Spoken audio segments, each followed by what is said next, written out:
Do you want to truly and genuinely develop unpredictability on the field? It is self-evident that being unpredictable on the field is something that only the greatest footballers have mastered through many different methods and circumstances. Think of names like Neymar Jr., Cristiano Ronaldo, Ousmane Dembele, Ronaldinho, and many others. Moreover, unpredictability is something that is extremely beneficial on the field, and that is why I am taking the time to make this video for you today.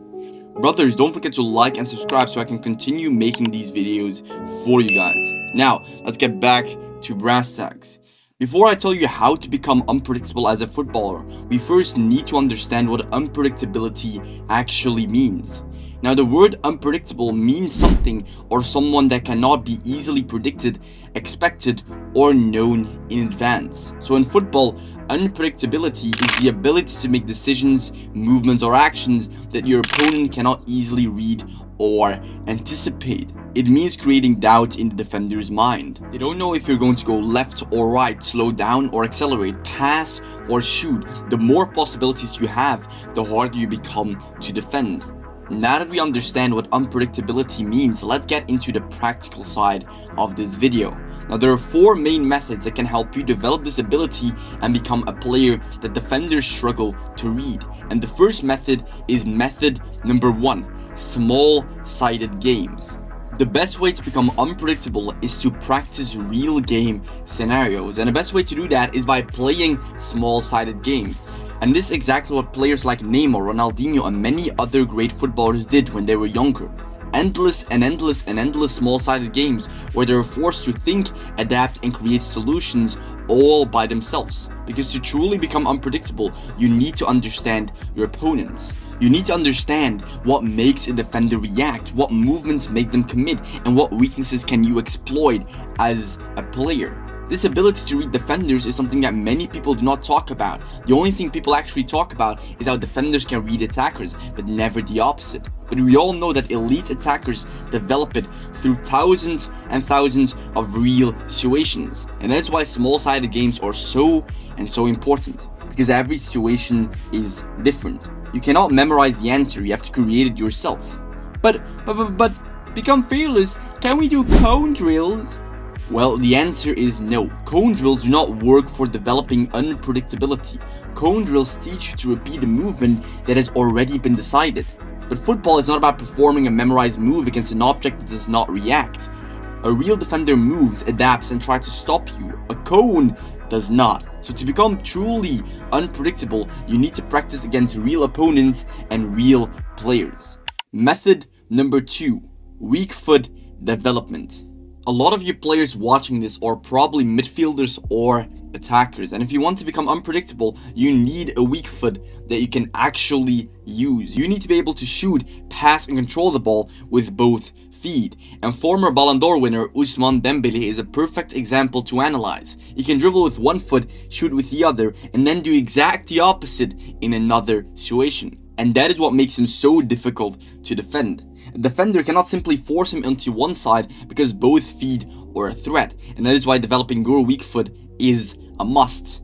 Now, you can train this by doing simple exercises like wall passing or going to a field and practice shooting with your weak foot. But the most important thing is you have to actually use it. You can practice your weak foot all you want, but if your body never adapts to using it in a real situation, it will make no difference.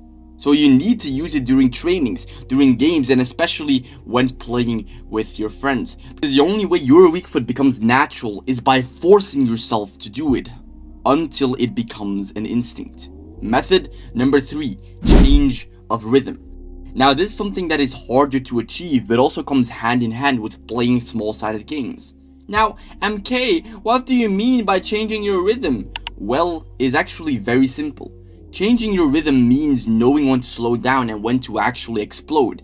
And a lot of players only know one type of speed. They either always go fast or always play slow. But the best players can control the tempo. They can slow down, make the defender relax, and then suddenly explode past them. Or they can do the opposite. They can explode with speed, make the defender think they're going one way, and then slow down, change direction, and create a new opportunity. And it's something you develop by, again, being in real game scenarios, small-sided games. But a good thing is that you can also practice this alone. So for example, Grab a ball, throw it into the air, control it, and start dribbling as if a defender is in front of you. You slow down and accelerate again. Or you do the opposite, explode with speed, slow down, change direction, and repeat the process all over again. The goal is to train your body to understand different speeds at different moments. Method number 4, knowing your weapons. This is what makes this method different.